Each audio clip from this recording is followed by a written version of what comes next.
और सभी का स्वागत है। बिजनेस डेवलपमेंट इंस्टीट्यूट इस संस्था के माध्यम से आपको जो प्रोग्राम मिल रहा है, इस प्रोग्राम के अंदर में 30 दिन का प्रोग्राम है। नॉन स्टॉप 30 दिन सुबह 7 बजे से लेके 8 बजे तक एक लीडर आधे घंटे के लिए और एक लीडर हमारे परफॉर्मर आप लोगों के बीच में आ रहे हैं। अनेकों बातें आप लोगों को बताया जा रहा है। आज पहला, दूसरा, तीसरा, आज तीसरा चौथा दिन है। और इस चौथे दिन के अंदर में मैं आप सभी का तहे दिल से स्वागत करता हूं। पैनल इतना फास्ट फुल हो जाता है कि कल तो गड़बड़ ये हो गई कि हमारे लीडर जो है, जो परफॉर्मर स्पीकर है, वही अंदर एंट्री नहीं ले पा रहे थे। तो आप लोगों का जो रिस्पांस मिल रहा है, दैट इज अमेजिंग। और हमारी भारतीय संस्कार, भारतीय परंपरा के अनुसार सारे प्रोग्राम की शुरुआत माता सरस्वती, जो विद्या की देवी है, उनको याद करके हम लोग करते हैं। तो विद्या की देवी माता सरस्वती की वंदना मैं करूंगा। आप जिस भी ईश्वर में, प्रभु में आप मानते हैं, आप उनकी प्रार्थना मन में जरूर कीजिएगा। या कुंदेन्दु तुषार हार धवला, या शुभ्रवस्त्रामृता, या वीणावरदण्डमण्डितकरा, या श्वेतपद्मासना, या ब्रह्माच्युतशङ्कर प्रभृतिभिः देवै सदा वन्दिता, सा मां पातु सरस्वती भगवती निशेषजाड्यापहा।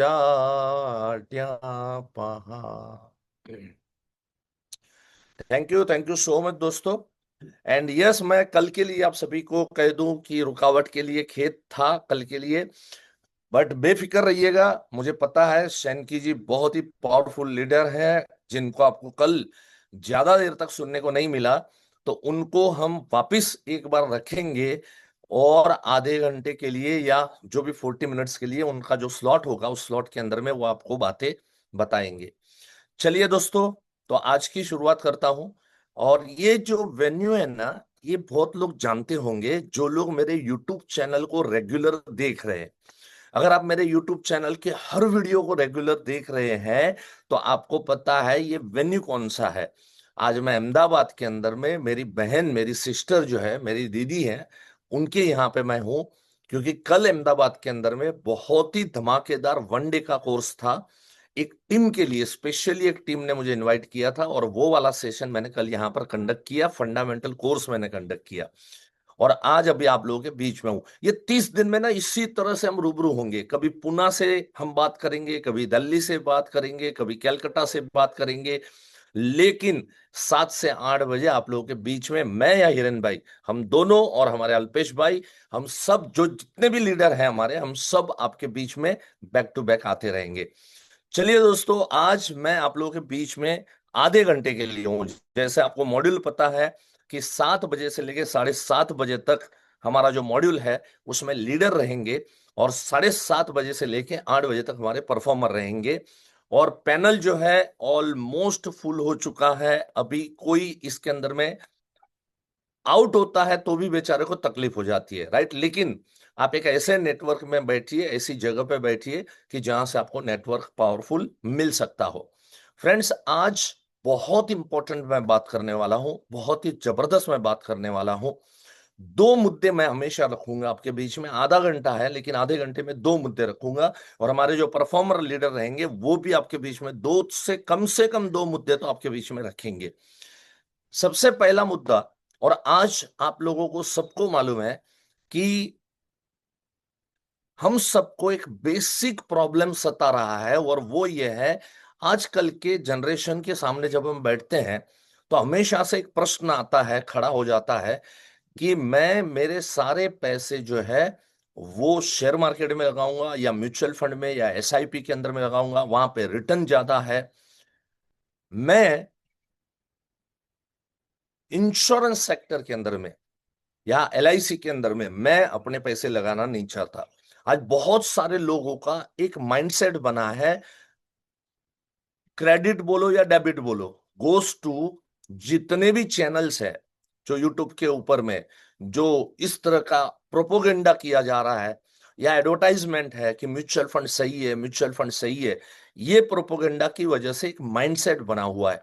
आज अनेक लोगों का ये कहना है कि इन्वेस्टमेंट एंड सेविंग, ये दोनों, इन्वेस्टमेंट, सेविंग नहीं, इन्वेस्टमेंट एंड इंश्योरेंस, ये दोनों अलग अलग होना चाहिए, इसको मिक्स नहीं करना चाहिए। मतलब कोई भी ट्रेडिशनल प्रोडक्ट हमने नहीं लेना चाहिए, इंश्योरेंस लेना है बस आंख बंद करके टर्म इंश्योरेंस ले लो, और बाकी सारा जो है इन्वेस्टमेंट अलग अलग जगह पे रखो। इसका मुंह तोड़ जवाब कैसे देना, पावरफुल जवाब कैसे देना, मैं आज आप लोगों के बीच में पुटअप करने वाला हूं।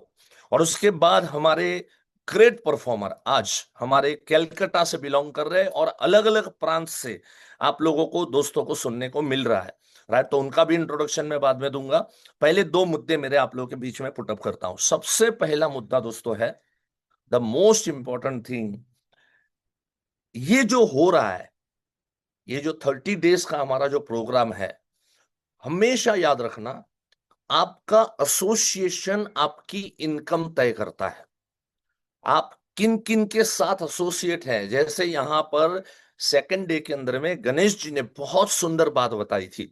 अब आप में से बहुत लोग ऐसे होंगे जो नए होंगे, जो फर्स्ट टाइम यहां पर आए हैं, जो पिछले सेशन को स्किप कर गए, तो बिल्कुल टेंशन लेने की जरूरत नहीं है।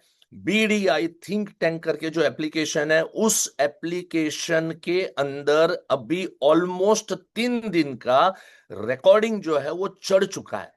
आपको BDI थिंक टैंक को डाउनलोड करना है, उसमें अगर पेमेंट करना है तो कर सकते हैं, लेकिन हमने ये चीज फ्री में रखी हुई है, क्योंकि यहां फ्री दे रहे हैं तो वहां भी हम फ्री में ही रखा हुआ है, कोई आपको उसका प्राइस देने की जरूरत नहीं है। वहां पे कोर्स वाला विंडो है, वो कोर्स वाले विंडो में जाना है और वहां पर जाके आपको ये एक बैक टू बैक डेट्स के साथ में आपको ये वीडियो प्राप्त हो सकती है। जो लोग रेगुलर अटेंड कर रहे हैं उनको भी अगर कुछ बातें रिवाइज करनी है तो आप लोग इसको रिवाइज कर सकते हैं। चलिए, हाँ, लेकिन 2 दिन बाद मिलेगा।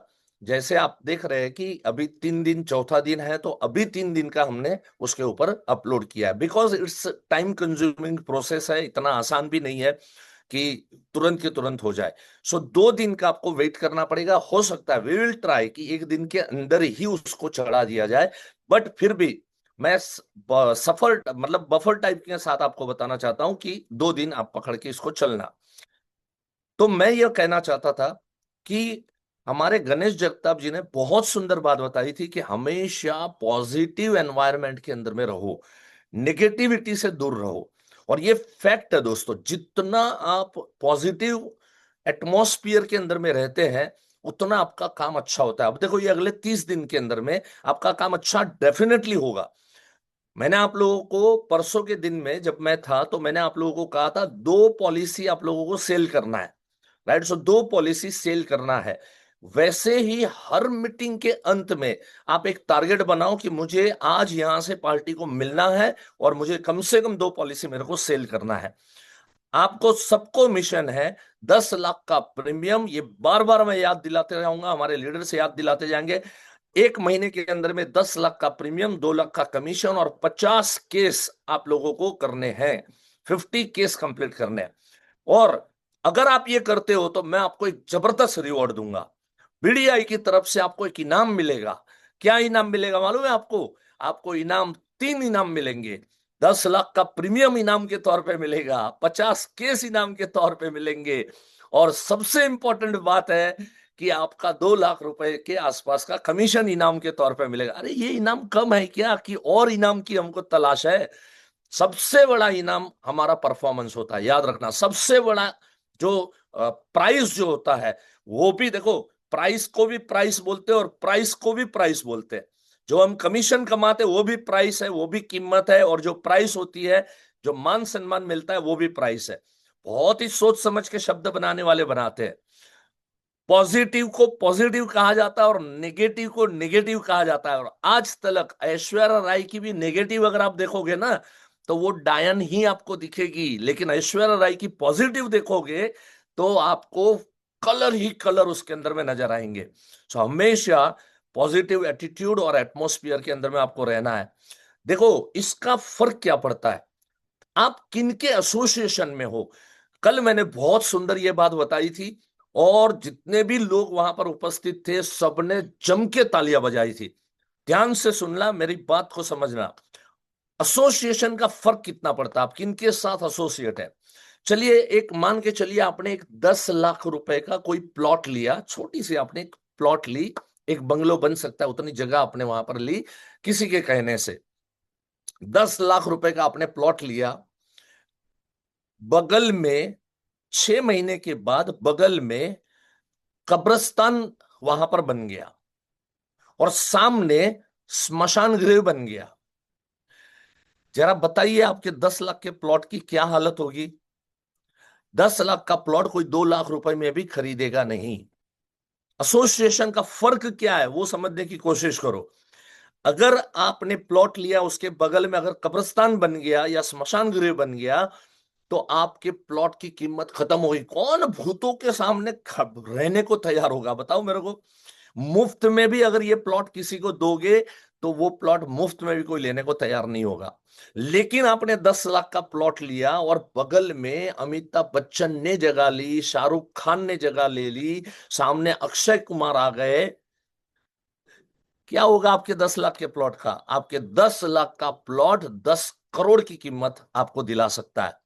एसोसिएशन का फर्क तो पड़ता है दोस्तों, आप किन के एसोसिएशन में है, आप किन के साथ रह रहे हैं, किन के साथ उठ रहे हैं बैठ रहे हैं, आपकी इनकम उसके ऊपर निर्भर करती है। इसलिए हमेशा अच्छे एसोसिएशन में रहो, पॉजिटिव एटमॉस्फेयर के अंदर में रहो। वाह वाह वाह वाह, गुब्बारे खुल और फूल खिलने शुरू हो चुके हैं।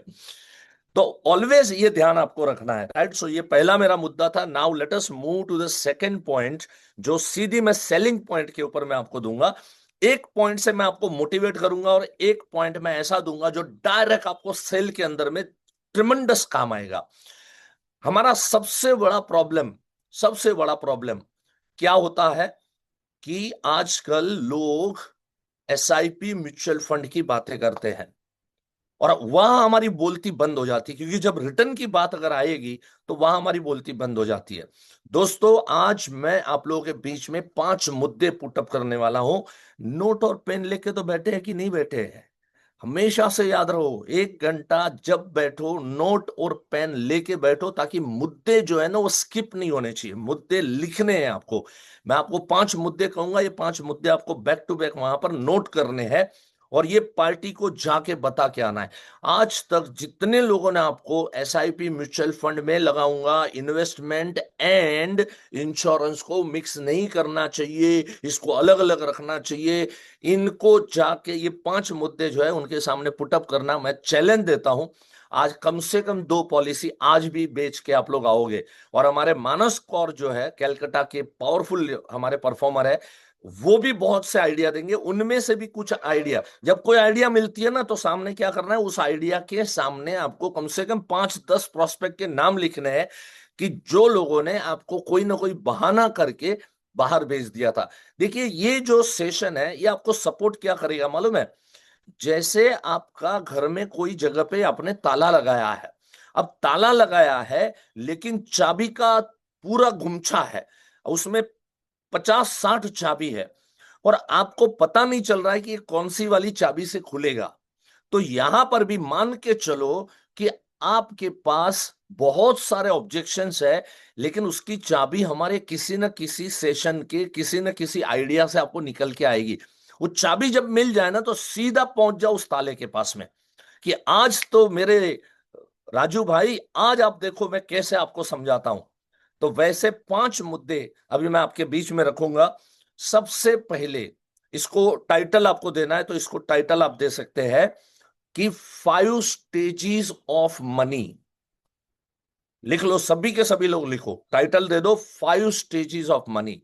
सर आज मैं आपको पैसों के 5 जो स्टेज है वो मैं आपको समझाने के लिए आया हूं सर। पैसों के 5 स्टेज है तो टाइटल हमने दिया 5 स्टेजेस ऑफ मनी। चलो सबसे पहला स्टेज, द मोस्ट इंपॉर्टेंट सबसे पहला stage, and that is earn money.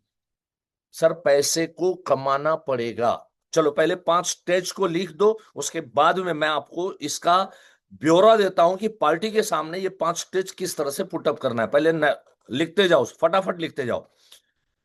5 stages of money. पहला मुद्दा, first point, earn money. Earn money, पैसों को कमाओ, सबसे पहली बात।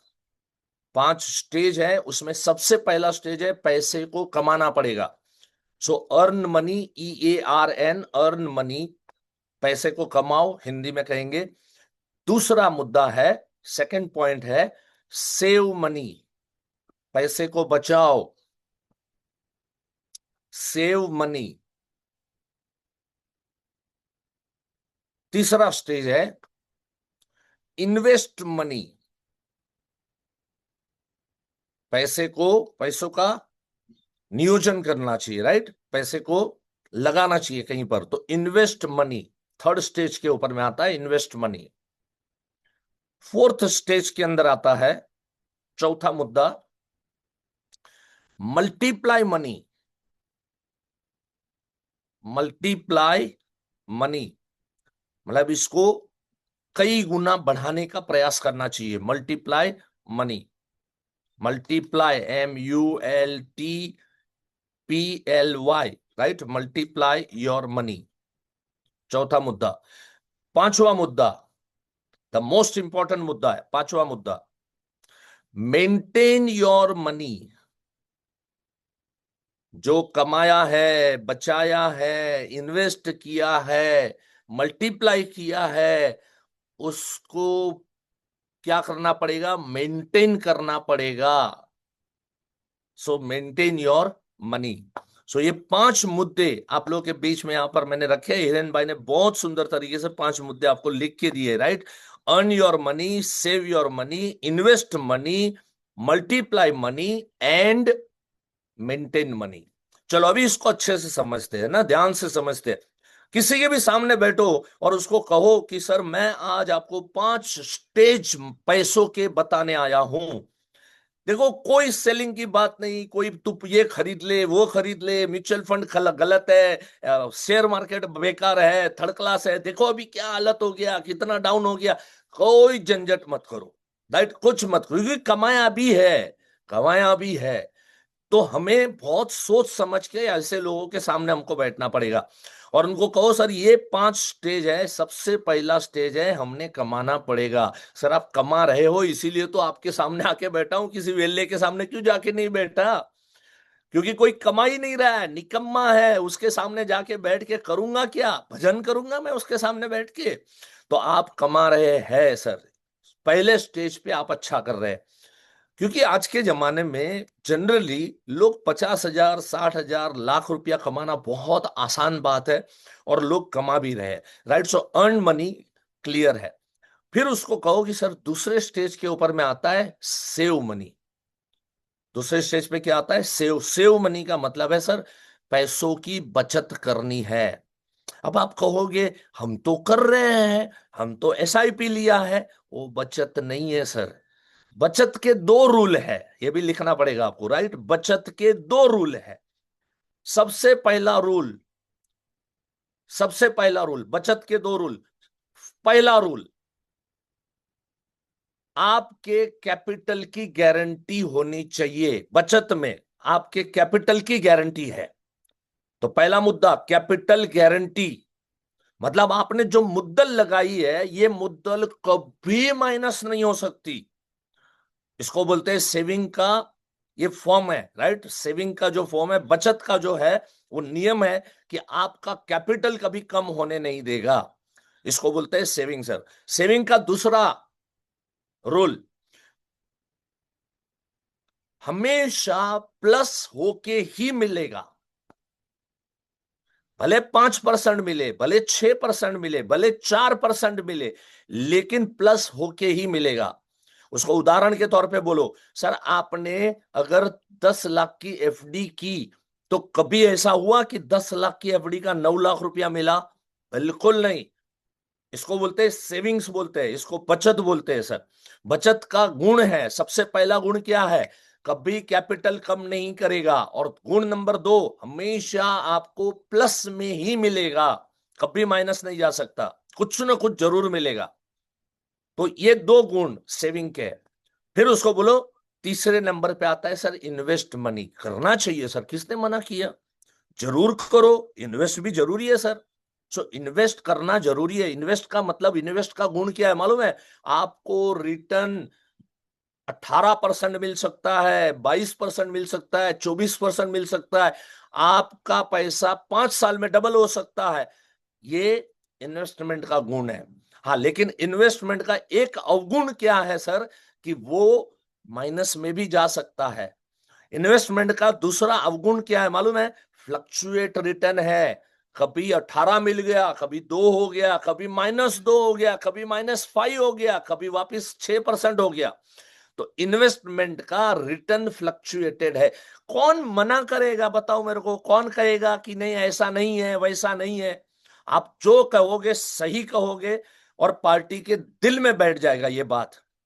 तो पहला earn money, second save money, third invest money.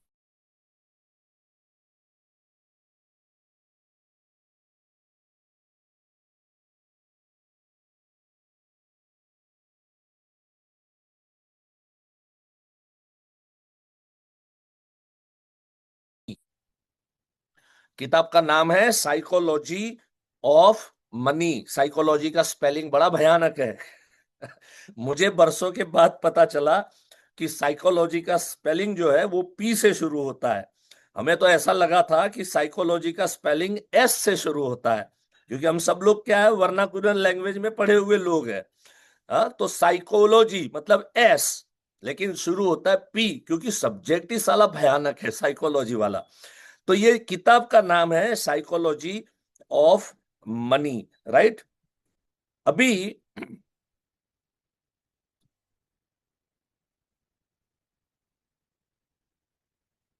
Just give me हाँ, psychology of money, the psychology of money. Author का नाम मैं ढूंढ रहा था, मॉर्गन तो पता है, लेकिन उसके बाद वाला नाम पता नहीं मुझे। तो yes, Morgan Housel, HOUSEL, right? Morgan Housel की किताब है साइकोलॉजी ऑफ मनी। उसमें से ये मुद्दे मैंने लिए हुए हैं।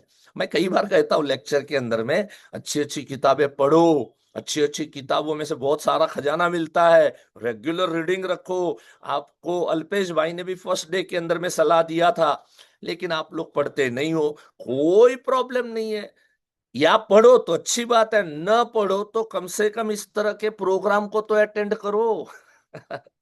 अरे इस तरह के प्रोग्राम में समझो फुल हो गया, तो रिकॉर्डिंग तो देखो, समय तो निकालो। और कभी कभी कुछ पेड जो प्रोग्राम होते हैं ना दोस्तों, उसमें भी ट्रिमेंडस वैल्यू होती है। और हमारे हर प्रोग्राम, चाहे पेड हो फ्री हो, याद रखना, पीडीआई जो संस्था है ये वैल्यू का संस्था है। आपको हमेशा वैल्यू देगा, पावरफुल वैल्यू देगा। तो साइकोलॉजी ऑफ मनी में मॉर्गन हाउसेल ने लिखी हुई बात सर मैं आपको बता रहा हूं। कभी क्या है ना, इस तरह का संदर्भ जब हम लोगों को देते हैं ना, तो उसको अच्छा लगता है, उसको लगता है ये अपनी बात नहीं कर रहा है।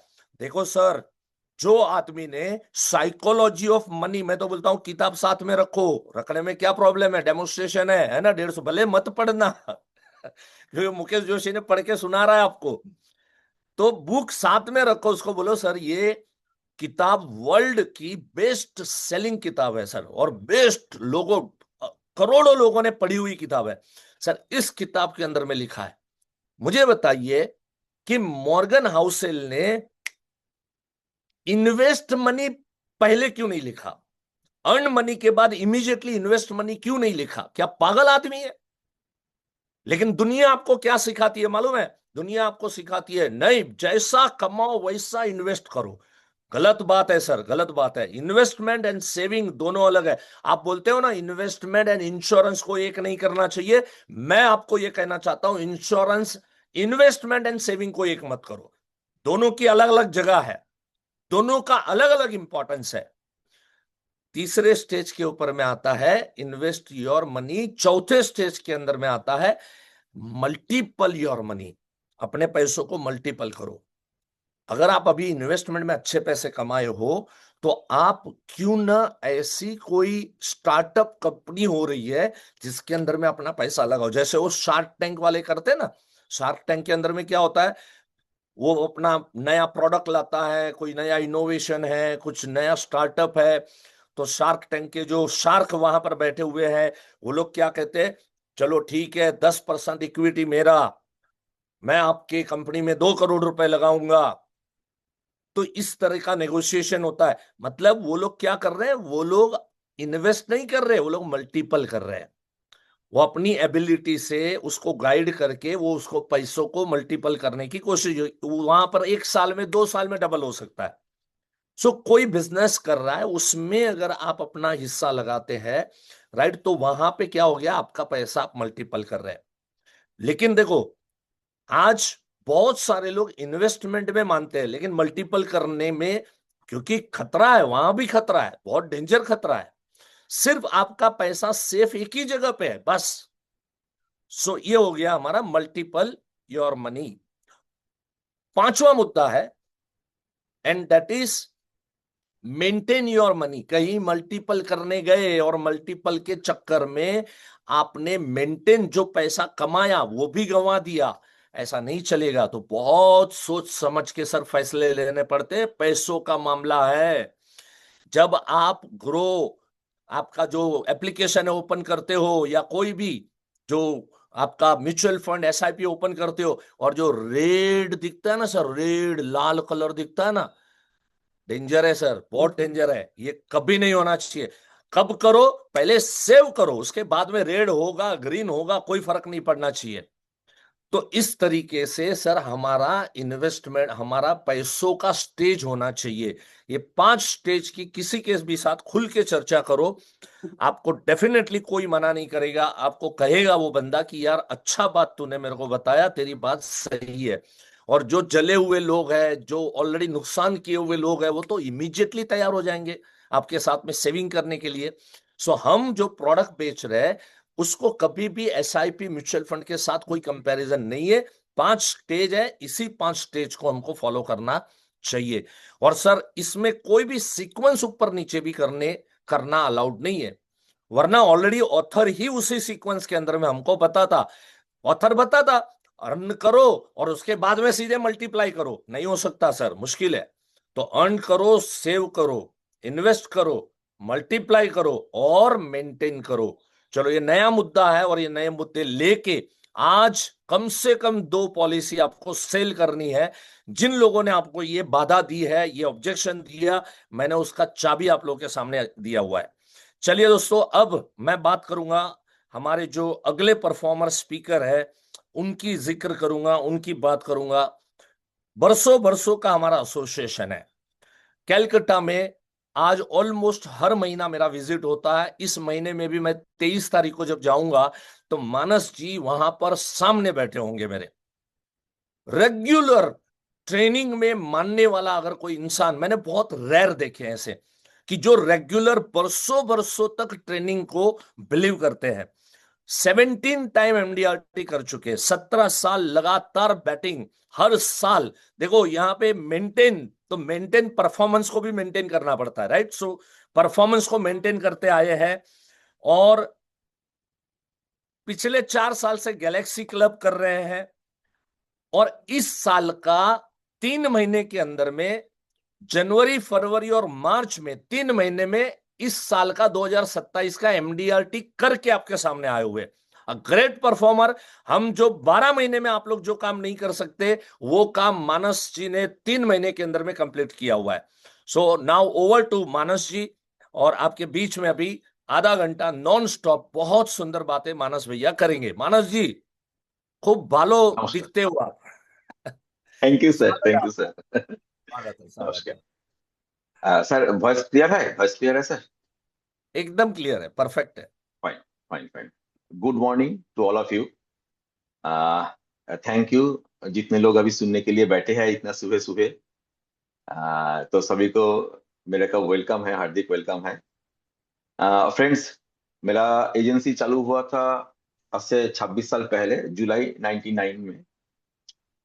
तो यूजुअली हम लोग नॉर्मली क्या होते हैं, एजेंसी मोस्टली बाय चॉइस नहीं होते हैं। यूजुअली मोस्टली एजेंसी होते हैं बाय चांस। लेकिन मेरा एजेंसी हुआ था बाय चॉइस, आप बोल सकते हो। क्योंकि मेरे को इरादा था, मेरे को बिजनेस करना है। तो बिजनेस करने के लिए बहुत सारे पैसे की जरूरत पड़ते हैं। तो लेकिन उतना पैसा, वो कैपिटल इन्वेस्टमेंट वो करने का जैसा है परिवार से मैं हूं नहीं। तो इसलिए बाय चॉइस एजेंसी था। क्योंकि जब मैं क्लास 12 में थे तो उस टाइम मेरा जो डेवलपमेंट ऑफिसर है मिस्टर परेशनाथ मुखर्जी, तो उन्होंने अप्रोच किए थे। लेकिन घर से बोला गए थे, नहीं, कम से कम ग्रेजुएशन कंप्लीट होगा तब जाके तुम पढ़ाई छोड़ सकते हो, लेकिन उसके पहले पढ़ाई नहीं छोड़ सकते हो। तो तब वो मैनुअल मिलता था, तब मैनुअल मिलता था। जितना पुराना एजेंट है, आप लोगों को पता है, एजेंट्स मैनुअल मिलते थे। तो वो मैनुअल मेरे पास थे, रखे हुए थे। जो स्टैंडर्ड 10+2 में मेरा डेवलपमेंट ऑफिसर आए थे, तब से रखे हुए थे। तो जैसे ही मेरा ग्रेजुएशन कंप्लीट हुआ, तो तुरंत मैंने उनके साथ मुलाकात किया। तो मैं बोला, अभी मैं एजेंसी लेना चाहता हूँ। तो इसलिए मैं बोल रहा हूँ, एजेंसी समहाउ मेरा by choice, not by chance. क्योंकि मेरे को बिजनेस करना था, इसलिए बिजनेस में जहां पर पैसा नहीं चाहिए उसमें। हाँ लेकिन मानस जी, यह मैं ये पूछना चाहता हूँ कि आप बाय चांस नहीं आए हैं लेकिन बाय चॉइस आए हैं। तो कौन सा ऐसा चीज, जो एक मुद्दा तो आपने बता दिया कि यस, मैं यहाँ पर विदाउट इन्वेस्टमेंट मैं बिजनेस करना चाहता था, लेकिन इसका पहचान कहाँ से हुआ? क्योंकि ये सोच भी बहुत बहुत बड़ी सोच है। लोग इंश्योरेंस एजेंसी से दूर भागते हैं, लेकिन आपने कुछ तो स्टडी किया होगा, कुछ रिसर्च किया होगा, कुछ लोगों को देखा होगा, सुना होगा। ऐसा क्या वजह था कि आपने तय किया कि मुझे एजेंट बनना है? एक्चुअली ऐसा कोई भी इंसिडेंट या कोई बड़ा एजेंट को मैंने देखा, ऐसा कुछ भी नहीं था। मेरा डेवलपमेंट ऑफिसर जो थे, उन्होंने आए थे, ऐसा ऐसा करो, तो इसमें ऐसा ऐसा चांसेस है, मौका है, जैसे डेवलपमेंट ऑफिसर बोलते हैं राइट। एजेंसी के लिए, ऐसे ही मेरे को बोला गया था, बस उतना ही। सिर्फ एक ही मुद्दा मेरे को लाया, क्योंकि मेरे को बचपन से एक टारगेट था, मैं बिजनेसमैन बनूंगा, मैं ना मतलब कभी सर्विस नहीं करूंगा। क्या ये बात है। मेरा ये बैक ऑफ द माइंड था। राइट। तो इसके लिए मेरे को देखा, ये बिजनेस विदाउट इन्वेस्टमेंट का एक पॉसिबिलिटीज है, बस उसके लिए ही सिर्फ मैंने ड्राइव दिया। राइट। लेकिन उसके बाद कोइंसिडेंटली बोलिए, मेरा गुड लक बोलिए, मेरे को अच्छा दोस्त मिल गया, जिन्होंने मेरे को प्रोफेशनल इंस्टीट्यूट में ट्रेनिंग के लिए हाथ पकड़ के लाए। वो कहीं ना कहीं मेरा बिजनेस का टर्निंग पॉइंट हुआ था। तो अभी भी मेरा दोस्त है जो सुरजीत दास बोल के सिटी 9 ब्रांच का है। तो उनका आभारी हूं मैं, उन्होंने हाथ पकड़ के पहले प्रोफेशनल इंस्टीट्यूट में मेरे को लिए लाए थे। तो वही टर्निंग पॉइंट चालू हुआ जब मैंने प्रोफेशनल ट्रेनिंग लेना चालू किया। तो मेरे को तब दिखा इसमें क्या क्या बन सकता है, क्या क्या हो सकते हैं। तब तक पता नहीं था इतना कुछ बन सकता है एजेंसी प्रोफेशन में। राइट। लेकिन वो प्रोफेशनल ट्रेनिंग आप मिलने के बाद मेरे को ओपन हुआ। कौन से साल में आपने ट्रेनिंग ज्वाइन किया था? मैंने फर्स्ट ट्रेनिंग, मेरा एजेंसी है जुलाई 99 में, और मैंने फर्स्ट ट्रेनिंग ज्वाइन किया था 2002 में। तो ओ, 2002 से मैं क्या बात। प्रोफेशनल इंस्टीट्यूशन में है। राइट। तो बहुत सारा एक्चुअली, जहां पर भी, जैसे सर आपने भी बोला, जहां पर भी ट्रेनिंग का मेरे को खबर मिलता है, कहीं ना कहीं मेरा पागलपन है, सीखने का पागलपन है। तो राइट। जहां पर मौका मिलता है वहीं मैं सीखने के लिए चला जाता हूँ। Very good. तो फ्रेंड्स, और अभी जो अगर अगर सेल के बारे में बात करेंगे, सेल के बारे में बात करेंगे, तो अभी वो भी सर को भी मेरे साथ पता है। एसोसिएशन कब से हुआ, कौन से साल से हुआ? 2007 से। वाह, क्या बात है, 2007 से मेरा एसोसिएशन है। क्या बात 2007 है। से। तो 7 या 8 होगा, क्योंकि कलकत्ते में जब फर्स्ट टाइम आईओई लॉन्च हुए, तभी से मैं यस। आईओई के साथ था, तब आपसे राइट। मिले। राइट। तो अभी अगर सेल के बारे में बात करें, तो मेरा क्या होता है, मैं दो तरह का होते हैं। तो मैं चूजी नहीं बोलूंगा, मेरे को लगता है, मैंने जो देखा, अगर सभी जगह में एक पिरामिड होते हैं, हमारे फाइनेंशियल बिजनेस में सभी जगह एक पिरामिड कल्चर आते हैं। वो पिरामिड कल्चर में अगर एजेंसी के लिए पिरामिड देखा जाए, तो एजेंसी के लिए पिरामिड क्या होता है, एजेंसी के लिए पिरामिड होते हैं जो कस्टमर बेस या जो प्रोस्पेक्ट बेस होते हैं। तो प्रोस्पेक्ट बेस अगर नीचे वाला पिरामिड का देखेंगे तो प्रोस्पेक्ट बेस बहुत बड़ा होते हैं, मतलब जो लोअर इनकम ग्रुप का होते हैं। पिरामिड का थोड़ा ऊपर का स्टेज में जाएंगे तो प्रोस्पेक्ट बेस जो है वो थोड़ा कम होते हैं, मतलब ज्यादा इनकम वाला। जितना पिरामिड का ऊपर जाते हैं, प्रोस्पेक्ट का जो क्वांटिटी है वो कम हो जाते हैं, लेकिन क्वालिटी ज्यादा हो जाता है। इसका मतलब अगर करोड़ रुपया कमाने वाले प्रोस्पेक्ट कितना होगा और लाख रुपया कमाने वाले प्रोस्पेक्ट कितना होगा, तो लाख रुपया कमाने वाले प्रोस्पेक्ट ज्यादा होगा। तो बार बार मेरा फोकस वही था, जितना प्रोफेशनल ट्रेनिंग लिया मेरा फोकस वही था, मैं पिरामिड के ऊपर वाला हिस्से में काम करूंगा। तो ये मेरा फोकस था। तो आज भी अगर मेरा जो एवरेज टिकट साइज है, जो एवरेज प्रीमियम साइज है, मैं कोशिश करता हूँ उससे ऊपर वाला मैं कैसे पहुंचूंगा। तो ये मेरा टारगेट रहता है। तो उस टारगेट में देखिए, आज भी मेरे को इतना ट्रेनिंग लेने के बाद, जब मैं मेरा जो एवरेज टिकट साइज है पॉलिसी का, उससे ऊपर उठने के लिए आज भी मैं कोशिश कर रहा हूँ, क्यों नहीं इससे ऊपर, क्यों नहीं इससे ऊपर। आज मेरा एवरेज प्रीमियम टिकट साइज है अराउंड 4.5 lakhs पर पॉलिसी अराउंड। तो अभी मेरे को इच्छा है उससे भी ऊपर वाला जाने के लिए। तो मेरा मेरा मेरा जो मास्टरमाइंड टीम है, जैसे हम लोग को ट्रेनिंग में बोला गया था, अभी सर जो सुबह सुबह एक एग्जांपल दिया ना, जो संगत संगत इंपॉर्टेंट है। जैसे एक जमीन लिया आपने, पास में अगर शमशान बन गया, वो संगत जैसा आपका जमीन का भाव कम कर सकते हैं। सिमिलरली पास में अगर शाहरुख खान का घर आ गया तो जमीन का भाव बढ़ सकते हैं। सिमिलरली ये संगत इंपॉर्टेंट है। ये संगत के लिए ही इंस्टीट्यूट ने हम लोग को सिखाया मास्टरमाइंड टीम बनाओ एडवांस कोर्स में। ये मास्टरमाइंड टीम बनाने का मकसद ही वही है, जो अच्छे संगत में रहेंगे, पॉजिटिव संगत में रहेंगे, वो इंपॉर्टेंट है। तो वो आज भी मेरा है। मानस तो भाई, मैं वहां पर। अ, हाँ। बहुत मैं खुद मतलब ये सुन के मतलब अच्छा लगा मुझे। नो डाउट आपको 19 साल से मैं जानता हूं, लेकिन 4.5 लाख रुपए का प्रीमियम टिकट साइज होना अपने आप में एक बहुत बड़ा अचीवमेंट है दोस्तों। बहुत बड़ा, it's really great, round of applause होना चाहिए। बिकॉज आपको मैं बता दूं कि LIC का टिकट साइज जो है वो 9,000 रुपीज है। अब जरा देखो, कहां 9,000 रुपए और कहां 4.5 लाख रुपए, 4.5 lakhs रुपीज। यहां बैठा हुआ हर एजेंट सिर्फ एक मुद्दा, इस मुद्दे को अगर पकड़ ले कि मेरे टिकट साइज पहले क्या। टिकट साइज देखो निकालना कैसे, सिंपल है ना। थोड़ा मानस जी बताना पड़ेगा इन लोगों को। टिकट साइज कैसे निकालना, साल के अंत में आपने टोटल प्रीमियम कितना लाया और साल के अंत में आपने NOP कितना किया, आपने पॉलिसी कितना बनाया। बस सिंपल है, उसको डिवाइड कर देना है। अगर उसको आप डिवाइड कर दोगे तो आपका टिकट साइज आएगा। यहां पर किसी का 15,000 आएगा, किसी का 20,000 आएगा, किसी का 25,000 आएगा। लेकिन 1 लाख के ऊपर का टिकट साइज का आपका टारगेट होना चाहिए। और धीरे धीरे आज लर्निंग और रेगुलर ट्रेनिंग जो है मानस जी को आज 4.5 लाख रुपए के टिकट साइज के ऊपर में पहुंचा है। और अभी भी ये प्रयास इससे और आगे लेके जाने का है। That is great thing. Congratulation Manas ji, great. Thank you sir, and thank you sir. Great great message you have given. जबरदस्त मैसेज आपने यहां पर इस पैनल के ऊपर में बैठे हुए दोस्तों को दिया। Please go ahead. अभी मेरे दोस्तों को मैं एक इंसिडेंट बताऊंगा। ये ऊपर उठने के लिए आज भी मेरे को भी जो पेन लेना पड़ रहा है, पेन मतलब क्या, जो जो हिम्मत करना पड़ रहा है, एक प्रैक्टिकल इंसिडेंट मैं लास्ट मंथ का, मार्च महीने का आपको बताऊंगा। ताकि जैसे जिसको एवरेज टिकट साइज 10,000 है, 15,000 है, 50,000 है, उनको लगते हैं इसके ऊपर उठना भारी काम है, मुश्किल काम है। आपके लिए वो जितना मुश्किल काम है इसके ऊपर वाला टिकट साइज में पहुंचना, मेरे लिए भी उतना ही मुश्किल काम है। अगर मेरा टिकट साइज 4.5 लाख से लेके 6 लाख लेके जाना है, 10 लाख लेके जाना है, मेरे लिए भी उतना ही मुश्किल काम है।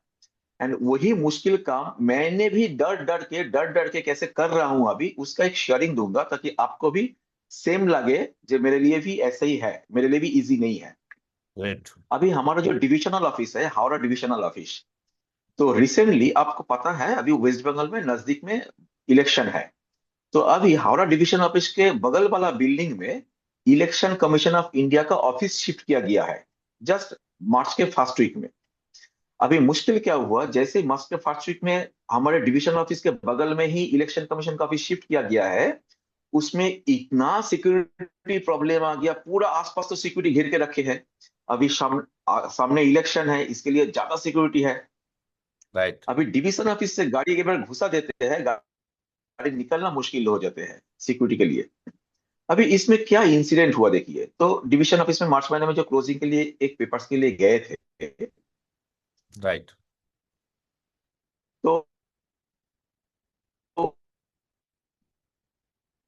सब काम खत्म हो गया, निकलने दुकान में चाय पीने के लिए गए। मैं और मेरा जो दोस्त थे, उन दोनों में चाय पीने के लिए गए। तो वहां देखे तो बातों बातों में देखे एक आईपीएस ऑफिसर बैठे हुए थे वहां पर, एक चेयर में, जो प्लास्टिक का चेयर होता है फुटपाथ में, वो आईपीएस ऑफिसर चेयर लेके बैठे हैं। बाकी फोर्स पूरा फैला हुआ था रोड में। तो मेरे को लगा मैं आईपीएस ऑफिसर के साथ मीट करूंगा, ये तो कोल्ड कॉलिंग हो गया। अच्छा, राइट। अभी वो आईपीएस ऑफिसर के साथ मिलना, उनके आसपास में बहुत सारा ऑफिसर उसको घेर के रखे हैं। तो उनके सामने पहुंचना, अभी मेरा वही इरादा है, मेरे को इससे ऊपर वाले में पहुंचना है। तभी मेरे को पता है ये आईपीएस ऑफिसर के साथ मिलूंगा, वो मेरा क्लाइंट बने ना बने वो अलग बात है, लेकिन मेरे को हिम्मत होना चाहिए, मैं आईपीएस ऑफिसर के साथ मिलूंगा डायरेक्ट जाके। Believe me right. Friends, believe me, मैं 15-20 मिनट वहां खड़ा होके हिम्मत नहीं कर पा रहे थे उनके पास जाने के लिए। मैं मौका ढूंढ रहा था कब उनके पास से बाकी दो ऑफिसर है वो उठ के जाएगा, उनको अकेले खाली मिलेंगे, वो मैं अपॉर्चुनिटी ढूंढ रहा था। एक बार वो अपॉर्चुनिटी आया, दोनों ऑफिसर उठ के कुछ काम के लिए गया। अभी उन्होंने अकेले बैठे हैं, पीछे में दो ऑफिसर, दो उनका गार्ड खड़े हुए थे। फिर भी इतना साल ट्रेनिंग लेते हुए भी मेरे को फर्स्ट चांस में हिम्मत नहीं हुआ डायरेक्टली चला जाओ। मैं क्यों इतना डिटेल में बता रहा हूं ये, क्योंकि इसमें आज भी मेरा जो ऊपर वाला है उसमें जाने के लिए आज भी मेरे को भी हिम्मत का जरूरत हो रहा है। वेरी तो गुड, आप वेरी गुड। डरिए मत, आपका वेरी भी ट्रू। हिम्मत का जरूरत है, ऐसा ऐसा मेरा भी है अभी भी।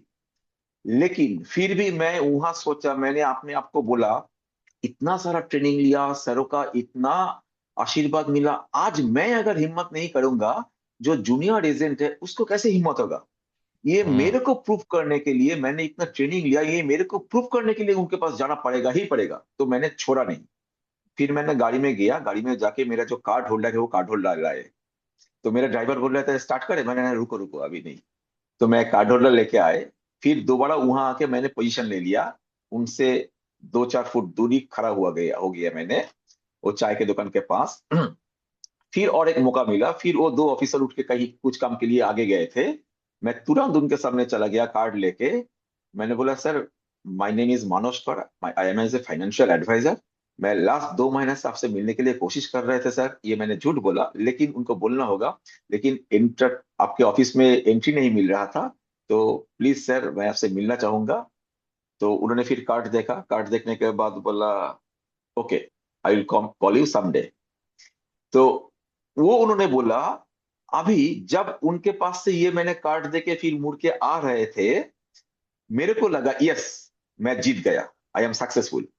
उनसे राइट। पॉलिसी मिले ना मिले वो बात अलग है, लेकिन मैं हिम्मत करके उनके पास चला गया एक आईपीएस ऑफिसर के सामने, तो वो मेरा एक सक्सेस है। तो दोस्त, मेरा ये कहना है, हर वो भी टाइम उस पॉलिसी पीरियड मिला। में, वो भी उस पीरियड में कि अभी वो लोग भी बहुत टेंस होते हैं। अभी राइट उनको के भी राइट दिमाग में बहुत सारे चीजें चलती रहती है, बहुत सारा काम है, ओवरलोडेड है। Right right. उस राइट समय वरना देखो हम भी सोच सकते हैं कि यार अभी नहीं, फिर कभी जाएंगे, अभी तो बेचारा फुर्सत में नहीं होगा, अभी तो मेरे को एंटरटेन नहीं करेगा। बहुत सारे सवाल आते हैं दोस्तों, बहुत सारे। लेकिन इन सब सवालों के ऊपर अपने आप को भारी पड़ना पड़ता है। Very good Manas, please please keep it. एकदम एकदम एकदम। सो इसलिए मैंने ये शेयर किया, ये लेटेस्ट 10 दिन 15 दिन पहले की इंसिडेंट है, इसलिए मैंने शेयर किया, क्योंकि जो लोग अभी 10,000 15,000 50,000 के एवरेज प्रीमियम में है, टिकट साइज में है, उनको लगते हैं जो मानस जी ने जिस लेवल में काम करते हैं वहां पर हम कैसे घुसेंगे, हमारे लिए वो पॉसिबल है ही नहीं। तो आपके लिए भी जितना भारी है मेरे लिए भी उतना भारी है, तो ये इसलिए मैंने शेयर किया ताकि आपको कॉन्फिडेंस मिले। राइट। अनदर वन थिंग, आपको मैं सेल के बारे में बोलूंगा। तो लास्ट एमएम मीटिंग में भी मैं मेरे दोस्त के साथ शेयर कर रहे थे। अभी बहुत टाइम अब देखिएगा, कुछ पॉलिसी हम बेचते हैं, आप मान लीजिए, अगर मान लीजिए सिंगल प्रीमियम हमने पेंशन प्लान जीवन अक्षय या जीवन शांति बेचते हैं, तो कभी एक ऑब्जेक्शन आते हैं, मेरा ये पैसा तो ब्लॉक हो जाएगा, मेरा ये पैसा तो अगर इमरजेंसी में जरूरत पड़े तो निकल नहीं पाएंगे। तो ये ऑब्जेक्शन आते हैं, आप देखिएगा कॉमन ऑब्जेक्शन आते हैं। या कभी आप देखिएगा अगर नॉर्मल नॉर्मल एंडोमेंट पॉलिसी कुछ भी हो, अगर वो भी पॉलिसी कस्टमर ने अगर सरेंडर वैल्यू देखते हैं, अरे बाबा मेरे को इतना कम मिलेगा, ये बोला जाते हैं, ये कॉमन ऑब्जेक्शन आते हैं नॉर्मली। तभी ये इस ऑब्जेक्शन के लिए मैंने एक अच्छे डायलॉग यूज किया, कभी ना कभी माता सरस्वती ने वो मेरे टांग पे दे दिया, जबान पे दे दिया। तो बहुत अच्छा है, मेरे को भी अच्छा लगा वो बोलने के बाद। तो अभी ऐसा सिचुएशन जब आते हैं तो नॉर्मली कस्टमर को मैं लेवल 1, लेवल 2, लेवल 3 ऐसे करते करते कन्विंस करने का कोशिश करता हूँ। तो कैसे लेवल 1, लेवल 2, लेवल 3? तो एक बार कस्टमर ने ऐसे बोला कि जीवन उत्सव जो पॉलिसी है, वो जीवन उत्सव पॉलिसी में हमको पेंशन मिल रहा है, मान गया, लेकिन वो पेंशन मिलने के बाद कभी इमरजेंसी आए, 2 साल 4 साल के बाद मेरे को अगर वो पैसा उठाना पड़ा तो उसमें तो बहुत सारा लॉस है। ये उनका ऑब्जेक्शन था। ये ऑब्जेक्शन आप जीवन अक्षर जीवन शांति में भी यूज कर सकते हो, तो सेम चीज है। तो मैंने उनको लेवल 1 में पहले जो उनको कन्विंस करने का कोशिश किया, मैंने बोला सर एक एक करके बातें करते हैं, सर आप इमरजेंसी के बातें बोल रहे हो, तो एक लिस्ट बनाते हैं हम लोग बैठ के, एक फैमिली में कौन इमरजेंसी आते है, जो अनप्लैंड है उसको ही ऐसे बोलते हैं। तो सर आप बताइए, मैं ऐसे सोचने लगा, तुरंत बोल नहीं पाए, इमरजेंसी वर्ड बोल देते हैं लेकिन कौन सा इमरजेंसी वो रेडी रहते नहीं है। अभी जैसे ही उनको पूछा, उन्होंने ऐसे ऊपर करके ऐसे, नहीं ऐसे तो कुछ है नहीं, एक आ सकता है मेडिकल इमरजेंसी। मैं बोला पक्का guarantee medical emergency number 1। And number 2 sir बताइए और क्या इमरजेंसी आ सकते हैं जो आपके प्लान के बाहर है। फिर उन्होंने बहुत सोच के तुरंत नहीं बोल पाए, इसका मतलब वो इमरजेंसी के बारे में उसको पता नहीं था, उनको बोलना था इसलिए बोल दिया ऑब्जेक्शन। नहीं तो अगर उसको पता होते, मैंने जैसे ही पूछ लिया कौन सा इमरजेंसी आ सकते हैं, उनको 1 2 3 4 करके तुरंत बोल देना चाहिए था। सोचना क्यों था? वो सोच रहे हैं मतलब वो इमरजेंसी के बारे में उन्होंने कभी सोचे ही नहीं थे। तो ये उसके बाद उन्होंने बोला मैं बिजनेसमैन हूँ, मेरे बिजनेस से कभी घटा सकते हैं, अप डाउन हो सकते हैं, उसके लिए ये भी बहुत सोच के बताया। मैं बोला सर और कुछ? बोले नहीं बस यही, और क्या होगा, विदाउट प्लानिंग तो इमरजेंसी और क्या होगा। मैं बोला ठीक है सर पक्का। सर आप ये बताइए किसी का मेडिकल इमरजेंसी आए है, तो मेडिकल इमरजेंसी आया है तो पहले तो उनके पास मेडिक्लेम रहना चाहिए, क्योंकि ये प्लान्ड प्लान्ड आपके पास है, हाँ है। सर उसके बाद भी अगर मेडिक्लेम में अगर वो जो ना पूरा पड़े, फिर उसके बाद भी आप मान लीजिए आपका कैपिटल तोड़ना पड़ेगा।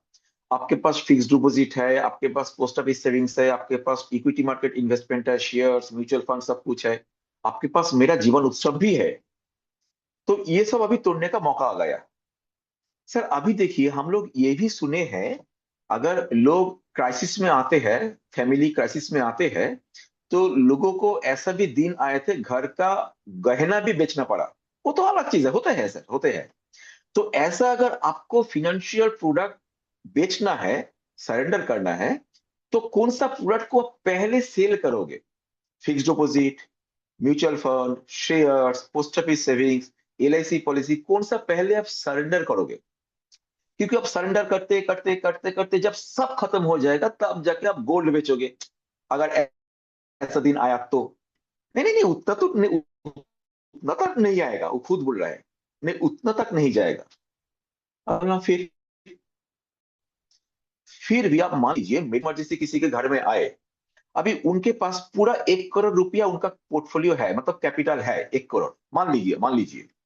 अभी मेडिकल इमरजेंसी आए, कोई भी फैमिली उनके सबसे प्यारी जो फैमिली मेंबर है उनको भी बचाने के लिए पूरा 1 करोड़ खत्म नहीं करते सर, कोई भी नहीं करते। 10 लाख, 20 लाख, 30 लाख, 50 लाख, 60 लाख तक खर्चा करोगे, उसके बाद आप भी हाथ उठा लोगे। क्योंकि आपको भी पता है अगर मेरे पास है ही सब मिला के 1 करोड़ रुपया, अभी पूरा 1 करोड़ हम खत्म कर देंगे, दूसरा दिन वो पेशेंट को घर लाने के बाद खिलाऊंगा क्या? वहां तो मेडिसिन खिला दिया पूरा 1 करोड़ खत्म करके, लेकिन उसके बाद घर में आने के बाद दाल रोटी तो खिलाना पड़ेगा। इसके लिए कोई भी फैमिली पूरा 1 करोड़ अगर उसका कैपिटल होता है वो खत्म नहीं करते हैं, 60-70 लाख तक जाके ही रुक जाते हैं। तो अगर ये जीवन उत्सव पकड़ लीजिए, उसमें वो 30% में आते हैं, वो उसको रखना ही पड़ेगा, वो दाल रोटी के लिए मिनिमम। ये आप एग्री करते हो सर? हाँ हाँ, वो तो जरूर, वो तो जरूर।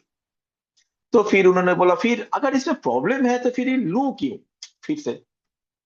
फिर उनको मैंने एक एग्जाम्पल दिया। मैंने बोला एक से काम करते हैं, देखिए ये आपका अकेले इन्वेस्टमेंट है नहीं, जीवन उत्सव जो बातें कर रहा है ये सिर्फ ओनली इन्वेस्टमेंट नहीं है, बहुत सारा इन्वेस्टमेंट है। सर अभी एक एक एग्जाम्पल देते हैं आपको सर। सर मान लीजिए किचन के लिए आपने हाथा खरीदने के लिए गया, हाथा, हाथा को क्या बोलते हैं? बेलर, इंग्लिश में बेलर बोलते हैं। वो हाथा एक्चुअली बंगाली में हाथा बोलते हैं, पता नहीं हिंदी में क्या बोलते हैं हाथा को, जो किचन में यूज होते हैं। बेला नहीं बोलते उसको। तो अभी बेलन। नहीं, वो बेलनी नहीं जिसमें वो हाथा से जो रान्ना होता है, जैसे मतलब स्पून जैसे देखने लगते हैं, जैसे स्पून स्पून जैसा शेप है, लेकिन बड़ा हाँ। शेप है। शेप वही है, मतलब उसका जो शेप है जैसे स्पून का शेप है, उसका ही जो हम्म। बड़ा वाला शेप है, उसको हिंदी में क्या बोलते हैं? बंगाली में हाथा बोलते हैं। जिसको पता नहीं, जिसके जिसके वो लेडीज लोग मतलब किचन में यूज करते हैं ना, जो इसके लिए, तो ठीक है। तो हाथा बोलते हैं, मतलब जिसे सेम चीज देखने में स्पून होता है, स्पून। तो हम्म। वो टेबल स्पून थोड़ा बड़ा साइज होते हैं, और जो नॉर्मल स्पून होता है वो छोटा साइज होते हैं। तो मैंने उनको बोला सर आप दुकान में गए वो हाथा खरीदने के लिए, मतलब बेलर खरीदने के लिए, अभी आपने दुकानदार को पूछा ये प्राइस कितना है भाई, उन्होंने बोला 200 रुपया। तो आपने बोला ठीक है भाई पैक कर दो। लेकिन जैसे उन्होंने पैक करना चालू किया, फिर आपका नजर गया वो स्पून के ऊपर, मतलब चम्मच, चम्मच स्पून के ऊपर। तो चम्मच के ऊपर आपका नजर गया, स्पून के ऊपर नजर गया। आपको दिखने में लगा अरे दोनों तो सेम ही दिखते हैं, एक छोटा साइज में है एक बड़ा है, बस उतना ही डिफरेंस है, लेकिन स्पून का ही जैसे ही देखने में लगता है हाथा को, तो सेम ही है। तो आपने बोला वो स्पून कितने का है भाई? उन्होंने बोला 20 रुपया पर पीस। तो आपने तुरंत कैलकुलेशन कर लिया, एक हाथा 200 रुपया बोल रहे हैं, सेम देखने वाला साइज में छोटा है स्पून, वो 20 रुपया है, मतलब वो 200 रुपया में मैं 10 स्पून खरीद सकता हूं। तो आप तुरंत दुकानदार को बोले अरे भाई भाई भाई भाई, एक मिनट एक मिनट, वो पैक मत करो, पैक मत करो, एक काम करो, तुम मेरे को वो एक हाथा के बदले में मेरे को 10 स्पून दे दो। आप ऐसा करोगे सर? नहीं करेंगे। सर क्यों नहीं करोगे? क्योंकि स्पून का काम हाथा से नहीं होगा, हाथा का काम स्पून से नहीं होगा। दोनों देखने में सिमिलर है, अगर उसका शेप जो है वो देखने में सिमिलर पैटर्न है, एक साइज में बड़ा है एक साइज में छोटा है, लेकिन दोनों का पर्पस एंड काम अलग अलग है। तो एक एक चीज से दूसरे का काम नहीं निपट सकते हो सर। सिमिलरली सर, जीवन उत्सव का जो काम है, वो जीवन उत्सव का काम के लिए आपको जीवन उत्सव ही लेना पड़ेगा, क्योंकि ये आपका passive and guaranteed income for life time. इसके लिए दूसरा कुछ प्रोडक्ट अवेलेबल है ही नहीं। तो जीवन उत्सव के लिए जो पर्पस जो है उसके लिए आपको जीवन उत्सव ही लेना पड़ेगा, और इमरजेंसी के लिए जो पैसा जरूरत है उसके लिए दूसरा आपको बैंक एफडी ही लेना पड़ेगा। तो एक ही प्रोडक्ट में आप दोनों बेनिफिट चाहोगे, तो ये तो सर पॉसिबल नहीं है और उचित भी नहीं है। क्यों उचित नहीं है सर? मेरे ऑफिस में प्रिंटर भी है, मेरे ऑफिस में स्कैनर भी है। अभी प्रिंटर के साथ भी स्कैनर आते हैं, प्रिंटर कम स्कैनर। लेकिन सर वो प्रिंटर के साथ जो स्कैनर है उसका जो स्कैनिंग क्वालिटी, और जो सेपरेट स्कैनर ही है ओनली स्कैनर, उसका जो स्कैनिंग क्वालिटी, तो उसमें बहुत अंतर है सर, बहुत अंतर है। तो इसके लिए कभी भी आप कंबाइंड, अगर बेहतर चीज आप चाहते हो, तो कभी भी कंबाइंड में मत जाओ सर। स्कैनिंग के लिए स्कैनर ही खरीदो, प्रिंटर के लिए प्रिंटर ही खरीदो, है वो साथ में रह गया, कभी काम में आ गया तो ठीक है। लेकिन अगर आपको स्पेशल उसमें से फीचर्स चाहिए तो सेपरेटली लेना है, तो सर आपके लिए जीवन उत्सव पैसिव एंड गारंटी इनकम लिए ओनली एंड ओनली प्रोडक्ट है। बाकी जो इमरजेंसी के लिए आपको दूसरा प्रोडक्ट चूज करना पड़ेगा। तो उन्होंने फिर खुश हो गया, बोले okay okay, agree agree agree, thank you thank you thank you. तो मैंने एक्चुअली क्या होता है कस्टमर के सामने भी ना, कस्टमर जब बोलते हैं उसके पास भी सब कुछ डिटेल में रहते नहीं है। जैसे उनको मैंने इमरजेंसी के बारे में पूछा, कौन सा इमरजेंसी आ सकते हैं, तो अब उन्होंने सोचना चालू किया। नहीं तो सभी प्रोडक्ट में वो अगर इमरजेंसी इमरजेंसी इमरजेंसी टैग लगाते जाएगा, तो कोई भी प्रोडक्ट, नॉर्मल प्रोडक्ट वो खरीद नहीं पाएगा, क्योंकि उसके दिमाग में सभी सभी के पीछे इमरजेंसी ला लिया। तो यही ऐसे हैंडलिंग होना चाहिए। तो राइट राइट, तो मेरे ग्रेट को ग्रेट। तो मेरे को हाँ, लगा इसमें बहुत, मेरे को भी इसमें बहुत सेटिस्फेक्शन मिला, कस्टमर को अच्छा भी लगा। राइट। उन्होंने जीवन शुभ लिया भी। तो फ्रेंड्स, एक्चुअली ये जो होता है ना, ये ट्रेनिंग का जो कंटिन्यूअस ट्रेनिंग का जो प्रेजेंस है माइंड में, ये देखिए, मैंने बोला माता सरस्वती ने कहीं ना कहीं मेरा मुंह में ला दिया। ये ला दिया मतलब क्या हुआ, बैक ऑफ द माइंड में ना ये भरा पड़े रहते हैं। अभी यस। जैसे स्कूल में हम लोग सीखे थे, एक फॉर्मूला सीखते थे कोई भी गणित का, मैथ्स का, उसी फॉर्मूला, टीचर लोग एक ही फॉर्मूला सिखाते थे, उसी फॉर्मूला से बहुत सारा मैथ्स हम लोग सॉल्व कर पाते थे। यहाँ पर भी ऐसे ही है। ये जो स्पून और हाथा का मैंने जो एग्जांपल दिया, ये कोई भी ट्रेनिंग सेशन में मेरे को नहीं मिला था। कोई भी ट्रेनिंग सेशन, ये मेरे ही दिमाग से निकल के आ गया। क्यों? बिकॉज वो जो फॉर्मूला सर लोगों ने सिखा के दिया, उसी फॉर्मूला को प्रोसेस करते हुए कुछ ना कुछ हम लोगों के दिमाग से भी निकलते रहते हैं, नया नया कुछ ना कुछ एग्जाम्पल, नया नया कुछ चीज। यही कंटिन्यूअस एजुकेशन में रहने का फायदा है। तो मैं इसलिए बिलीव करता हूं, आज भी मेरे को इससे ऊपर वाला एवरेज टिकट साइज में जाना है। आज भी मेरे को ट्रेनिंग में रहना ही चाहिए, रहना ही चाहिए, रहना ही चाहिए, जितना भी मैं परफॉर्मर हूं और नहीं हूं। क्योंकि सेम चीज वो संगत, इसलिए वो मैं मिस नहीं करता हूँ training program. Right. And finally मेरा मनोज, टाइम खत्म होता आया है। हाँ यहाँ सर पर बोलिए, सर अपना बोलिए। अपना बात हुआ था, तो आप जो बॉम्बे के अंदर में 3 और 4 तारीख को जो अपना इवेंट हो रहा है, तो उस इवेंट के अंदर में कलकत्ता से आप आपके दोस्तों के साथ में आप मुंबई में आने वाले हैं, ऐसा आपने मेरे को कहा हुआ यस, था, राइट? तो आप यस जरा सर। सोचिए, इतने दूर कलकत्ता से मुंबई अगर ट्रेनिंग के लिए आना, क्योंकि वहां पर पता है 2 दिन में जितने भी लोग आएंगे ना, वो मानस जी को मालूम है वो सब 10 लाख के ऊपर के टिकट साइज वाले आएंगे। तो क्यों ना हम 4.5 लाख के टिकट साइज वाले, तो हम 10 लाख के टिकट साइज वालों को सुने। बिकॉज वहां पर एलिट मेंबर को हम लोग बुला रहे हैं। एलिट मेंबर कौन है? कि जो आदमी सालाना करोड़, 1.5 करोड़, 2 करोड़, 3 करोड़ कमीशन कमा रहा है। तो ऐसे लोगों के बीच में अगर हम रहेंगे तो एसोसिएशन अच्छा ही होना है, डेफिनेटली अच्छा होना है। और एक आप सबको इंफॉर्मेशन देना चाहूंगा, अभी एक आदत लगी है आपको, है ना, रोज सुबह में अच्छी आदत लगी है, लेकिन कल के दिन के लिए आपको थोड़ा स्किप करना पड़ेगा।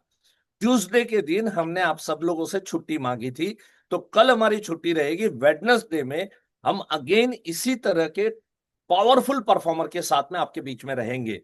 मानस जी, मैं एक आखिरी क्वेश्चन ये पूछना चाहता हूं कि मैंने देखा है आपकी कंसिस्टेंसी है, और इस लाइन से आप कभी भटके नहीं है।